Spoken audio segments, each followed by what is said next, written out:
સુરતના રિંગ રોડની શિવશક્તિ માર્કેટમાં લાગેલી આગ મામલે હાલ સર્વેની કામગીરી શરૂ કરાઈ છે।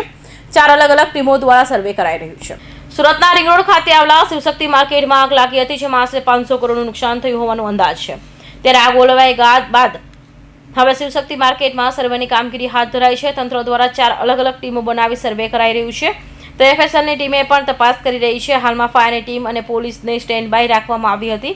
તો વેપારીઓના માર્કેટમાં જવા પર પ્રતિબંધ મુકાયો છે। તો કેટલાક વેપારીઓ હજુને ખબર નથી મારી દુકાન બળી ગઈ છે કે નહીં, ત્યારે વેપારીઓએ સંપૂર્ણ માહિતી આપવા માટે સર્વે શરૂ કરાયો છે।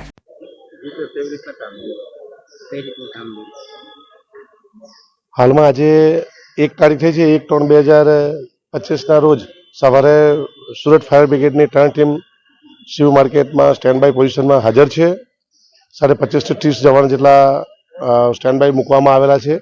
હાલમાં ઉપરી અધિકારીઓ અને સરકાર તરફથી જે શિવ માર્કેટના એસોસિએશન છે એમના માણસો અને પોલીસ ડિપાર્ટમેન્ટ, ફાયર ડિપાર્ટમેન્ટ અને એફએસએલની ટીમો હાલમાં માર્કેટની અંદર કઈ દુકાન બળી જવા પામેલ છે અને કઈ બચી જવા પામેલ છે તેનું સર્વે હાલમાં કરી રહ્યા છે।